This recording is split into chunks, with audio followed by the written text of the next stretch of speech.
MMA fans, back to do another video with Mr. Casey.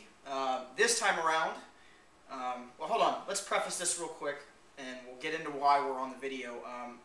Those of you know that have been watching knew that we went ahead and decided not to do collaborative videos all the time just because of your feedback. So, time to time thing, but this event that we're going to be going to, and we'll give a little bit of insight into what's going on, is why we're here on the video. So you guys are going to have a treat here in the next 2 weeks, it does look like, with some behind-the-scenes footage for the World Extreme Fighting event going on from the UNF Arena on the 22nd. Some good fights on this card. We're going to cover, I think, probably the 3 biggest ones that we saw off of this card that to break down, talk about why you need to go to the event if you're in the Central Florida area, if you're in Northern Florida or Georgia, just a couple hours trip for you. So, and the promoter has been pretty nice to us and offered a a good experience for us to try to get behind the scenes, make sure that we get in there and get some interviews and talk to some of the guys. Probably the biggest thing I would say that I think individuals take for granted is when you have a local MMA promotion in your area, it's great to go watch a UFC event on a Saturday and to watch it on television, but to actually experience it live, whether it's a UFC event or whether it's a local MMA event, it's a different experience. And if you haven't been to that, I really think that it's an experience that you need to take part in.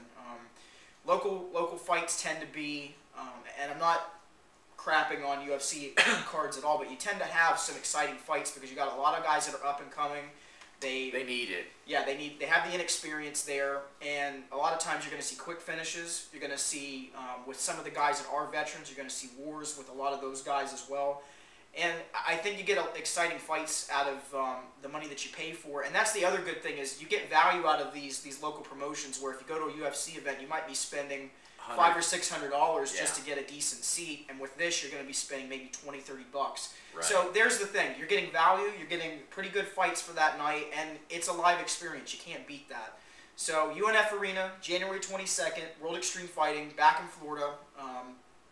I'll let you take over if you want to talk about the fight that we were kind of going, what is going on here with Mr. Bruce Lee that apparently has shown up on the... You guys can't see this, but we got the computer up, so... Well, on WFMMA.com, that's where the website is for World Extreme Fighting, they have the event card up, and I'm looking at it this morning. I'm talking to Chase on the phone. He's asking me some questions, and I'm looking at it, and I'm a large fan of martial arts films from the 1970s, and I saw someone that I recognized. And apparently Mr. Bruce Lee is making a comeback because he is going to be fighting Nathan Allen. And you're asking me, Casey Strada, what are you talking about? A gentleman by the name of Adam Barillo, I suppose, does not have a photo up. It is just instead a photo of Bruce Lee from Enter the Dragon where he fights Mr. Han. So not sure what that tells me. Really excited though, Chase. Really excited. And it's Jason Burrell. Apparently it's his pro debut based off of the information that's listed on here. We did some background research into Allen. It looks like he has been fighting for quite some time. His first fight was back in '98. He's got a 2-1 record. So usually when you have a young up-and-coming guy against a veteran, you're either going to get one of 2 things. You're either going to get a guy that is completely inexperienced and cannot handle the pressure of getting into his first fight, or 2, you've got a kid that has bright spots, which we could be seeing out of Borello. He could be an up-and-coming guy that is a prospect that people have seen out of the gym that he's training out of, and Allen is the one that gets the joke on him. So, because I don't have enough information on Borello, and I really don't know, we tried to look some background stuff up on him. I'm going to just have to go with Allen on this one, only because of the experience factor, and he's been around for quite some time. I think his last fight, though, was quite some time ago. I think it was like maybe a year or 2. 2004, I think it was. Yeah, it's been quite some time. So this is a possibly either comeback fight for him or it's like last minute for this fight. Because I think that this was the fight where Brett Harold was supposed to be fighting. Yes. I think we were really excited about Brett Harold returning to the WF. Unfortunately, his Chase discovered injury has kept him out. So. Right. So it looks like he's injured his hand, unfortunately, so he was forced out of the fight. But I'm going to go with Allen only because of we don't have enough information on Borello. That could be proven wrong when he gets to the fights. And again, you never really know when you have 2 guys that you don't have too much information on. This is a again, with the lower promotions, you got guys coming in that are inexperienced. You really don't know what you're going to get. So we could have a guy that just comes out and completely smashes Allen in less than 30 seconds with either a guillotine or a knockout. I mean, that kind of stuff happens, or a rear naked choke, or we could have an interesting, compelling fight. So going to take Allen. I'm going to say only because of the inexperience. I think we'll see a first-round stoppage in this one, probably by submission or by TKO. So that'll be my pick. Yeah, like Chase said, we don't have a lot of information. I'm just going with that. They put up a photo of Bruce Lee, and that really speaks volumes to me. What it says, I don't know, going with Barillo. So we're going to find out, hopefully. If he does not at least look like Bruce Lee, I'm going to be kind of disappointed. There you go. So there you go. All right, we're going to move on. I'll start this fight off. Chris Barnett versus Walt Harris. Those of you not familiar with Chris Barnett, Taekwondo black belt. He's got a wrestling and judo background. Has been around the Florida area for quite some time. I believe he trains out of Tampa. Yes. And he's primarily a super heavyweight. And this guy is pretty agile. I think me and Casey were talking about it. I think he's like 5'10". Pretty small guy, but to move around at that kind of weight from some of the videos I've seen and just hearing from other individuals that have seen him fight, to him be able to do what he does at his weight class is pretty interesting. So he brings some experience to the table. He's taking on a guy in Walt Harris who, not going to necessarily disagree with the record that we're seeing on here on WEF's page, but when we did some SureDog background checks on this guy is not 12-1. If it's the same guy. Yeah. So don't know on that. Not 100% sure. Wasn't able to find enough information to know really what this guy is all about. If he's 12-1, and just judging by, again, this is going to be not at super heavy. It looks like this is going to be at heavyweight, so they're not going to allow that. Barnett's going to have to cut down to 265 or below. I'm just going to go with Barnett only because I've seen him fight. I know what he brings to the table. Again, he's very, very good at his positional control. And I have seen him, I don't know why when we were talking earlier, I was talking about how I hadn't seen enough. I've seen a couple fights of his where he's done well on the ground with positional control. And he's got pretty good hands with his Taekwondo background as well and his kicks. So, going to take Barnett. I'm going to say a first round. No, I'll take that back. I'll say second round stoppage for Barnett. I'll give Harris the benefit of the doubt. I think just the experience factor. Barnett has been training for quite some time, and he does have some legitimate skills that I think, with whatever Harris does bring to the table, I think there'll be some things he's going to have some difficulties with. So that's going to be my pick. Barnett, second round, TKO. Wow. Yeah, I first heard about Chris Barnett off of an article on the Bloody Elbow where he took a fight in Singapore, I believe it was, and it didn't turn out well for him. Short notice, decision loss. It was the first of his career, so he was very bummed out. But I believe he has a recent victory, and he's hoping to continue the comeback trail. So I'll also follow suit with Mr. Chase and pick Barnett. He's making waves for a reason. So we're just going to, say there's probably a good reason for it. And Chris Barnett, can't give you a prediction on how it'll happen. But I do expect it to be exciting. Everything I've heard about him has been stellar reports saying he's agile, athletic, and very exciting. So looking forward to this one. Hopefully this time around, I know we had a lot of, just to take a little brief intermission, those of you had said, don't sit so close, we have space. Yeah, we're putting some space here. I might even just put a pillow right here. Just to end that discussion. Yeah, there is some space. It's taken care of now. All right, on to the next fight. Take it over. Well, this is what I would assume you might be able to call the co-main event. We've got Charles Bennett versus Fabio Melo, or maybe Mayo. Not quite sure on the pronunciation of that. However, what we do know about Fabio is that he is a veteran of mixed martial arts. This guy has competed in Deep, fought Takanori Gomi in Pride, and he's also fought in Bellator and the MFC. He's fought quite a few top names too, like I said, Gomi. Morrison, Mr. Cheesesteak, and he fought Jose Aldo as well. Didn't beat those guys, except for he beat the Cheesesteak. And who has fought in the WEC himself. Yep. He seems, what we can find out, he's a top-level grappler. As Chase would say, serviceable striking. But, top-level grappler. Maybe not top of the food chain jiu-jitsu. However, his opponent is probably a polar opposite of that. What would you say, Mr. Ford? Yeah, you'd agree. Are you gonna? That's transition, bro. Just transition. That's transition, yeah. Bennett, Crazy Horse. Charles Crazy Horse Bennett is Kid fighting. Chaos now. Kid Chaos. Gotta correct that. Yeah, this is an interesting fight, and I am gonna go ahead and jump out on a limb and say it's probably pronounced Mayo. Yeah, that's what I assume. So, anyways, regardless of that, you did mention that he's a BJJ black belt. Pretty good grappler on the ground from some of the things I've seen. Serviceable striking, like Casey said, but Bennett is the polar opposite. Bennett primarily has good enough wrestling to keep it standing and be able to land combinations. Now, when we watched him fight at his last fight for World Extreme Fighting was against Harris Norwood, his striking and his ability to control distance, which Norwood was using, was not very good, which caused him to get his his head and face pretty much picked apart for the better part of that first round. Yeah.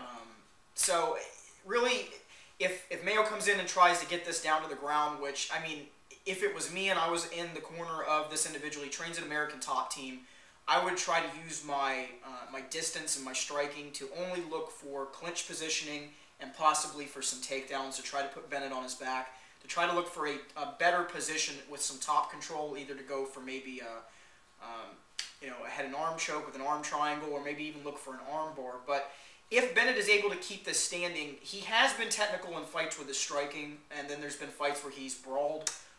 So you really don't know what you're going to get out of that. But if he's able to keep it standing, I think he would have the advantage in this fight.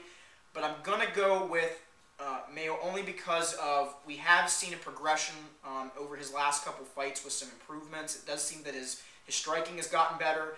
And just as good as he is on the ground with his jiu-jitsu, if he's able to get Crazy Horse down, which Harris Norwood did get, I keep saying Crazy Horse, Charles down at least once or twice in that fight, this could be not a good night for him. So I'm actually going to take Fabio in this one. I'm going to take a submission. I think that there will be a sub. I'm going to say second round, unfortunately. I love Crazy Horse, hence now Kid Chaos, but stylistically, when you look at the fight, we were talking about this, that Charles had had a life-altering experience with Rashad Evans that you had talked about. Yes, I read an article also on the Bloody Elbow that after a devastating loss of guillotine submission and Drew Fickett, that Mr. Bennett was just kind of feeling lost and kind of hooked up with Rashad Evans there. I believe he even called him like a mentor, role model. And that experience has led, Charles Bennett to try and get back up on that Crazy Horse and maybe realize, hey, I fought the best in the world before. He's hung in there with everyone he's ever fought. Time to be great. At the end of the career, what do I have? Time to be great, to show my potential. Right, exactly. So I'm just going to have to go with what I think stylistically is a bad matchup here. I'm going to have to take Mayo in this one. I'm going to say, like I said, second round submission. Crazy Horse has been good with the upper part of his extremities. Primarily, he's got caught with a lot of leg locks and some chokes with rear naked chokes. So I'm going to say that this one probably ends by Mayo getting his back and choking him out. So that is going to be my pick. Rear naked choke, second round submission. The danger for Fabio Mayo in this is that I feel like Crazy Horse closes distance extremely well, and that's, I think, where you see a lot of his knockout victories is his almost shocking ability to close distance and land a one-punch knockout. That's the danger for Fabio. If he can control distance, then, get in close, like Chase said, for clinching, take it down. He's probably going to be able to control, Charles for either to a submission victory or for the extent of the bout. If he cannot control that distance, that is where Kid Chaos is dangerous. I think I'm gonna go with Fabio by decision. I think that might be able to control Kid Chaos on the ground. I hope not. We're big fans of Charles Bennett, but we're looking for him to prove us wrong. Not a problem. Yeah. So, all right, so we'll move on to the main event. This one's going to be a good one. Mitch Weitzel versus Luigi Fioravanti. Mitch Weitzel, we saw him on the previous card, which we went to. That was the first World Extreme Fighting event we went to. Was that in the summer? Yes, and that's when he fought Mark Serkez. Now, Serkez was a guy that me and Casey were really excited about because Yeah. of some of the footage we'd seen of him and the ability to just manhandle individuals. Not only just that, but the way his striking had come along from his earlier fights and the way he was able to use a lot of really good clinch work was what I was really impressed with. Weitzel came out and just absolutely controlled the distance and threw the barrage of leg kicks, almost like a Jose Aldo, Uriah Faber remake, but at a different weight class at 185 pounds. That fight ended up getting Weitzel not so much love from the crowd just because of his antics at the end of the fight. And now he's coming back, and he's taking on a guy that is a UFC vet. Those of you who know who he is, you probably will jump out and go, oh, okay, I know who he is. This is exciting stuff. Yep. Luigi Fioravanti, boxing background, pretty decent wrestling for the most part, and a serviceable grappler on the ground. He's got a pretty good top game, I would think, from some of his earlier fights. And I'm really going to be honest. I think Weitzel is not a... When you look at his record, he's listed as 15-16. He's not necessarily a tomato can by any means. When he fought Cerquez, a lot of people wrote him off. I know we did. He ended up coming out and performing fairly well.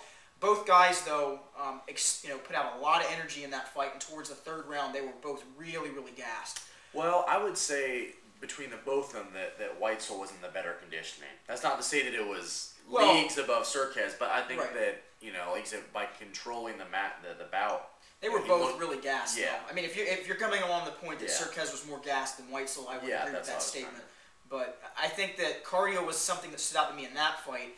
And Fioravanti is a guy that trains at a high level. Every time he fights, he's looked impressive. There's only been a couple fights that I can think of back when he's fought in the UFC that really struck out to me as fights where maybe he didn't train at 100%. So while Weitzel impressed me, I have to go with experience. I have to go with a guy that is, I think, a better technical striker all around, and I think Fioravanti will win this fight. I don't see a stoppage in this one. And I want to say that I want to see a stoppage because I think Fioravanti is the better fighter, but I think Weitzel improved and showed a lot to me in that fight against Cerquez where his striking was at, and there was a lot of good head movement. He had a lot of good footwork as well, and if he's able to do that against Fioravanti, I don't think I see a stoppage there, but I definitely see a one-sided affair as far as the decision is concerned. So I'm going to go with Luigi Fioravanti. Again, better boxing, better technical boxing, and I think that Weitzel, unless he's able to use the similar game plan they use against Cerquez, and here's the thing, Fioravanti's not going to want to do what Cerquez did in clinch. He's going to want to try to keep the distance and move in and out of the pocket and try to exchange with Weitzel. If Weitzel's able to use good footwork and use leg kicks and throw Fioravanti's timing off, we could see a different type of affair, but I really don't think that's going to happen. So I'm going to take Fioravanti, unanimous decision. I think that's going to be the way this fight goes, and that's just my opinion. So, absolutely. If you've looked at the way we've discussed this fight and the one previous, it's not just these Luigi Fioravanti, Charles Bennett, higher level MMA fighters. Agreed? Yes. We don't just have nobodies on the WF's card. Like I said earlier, if you want to see local MMA, come out to this. You're not going to get a chance to see a lot of UFC veterans compete, much anymore. So I'm excited to see Luigi Fioravanti.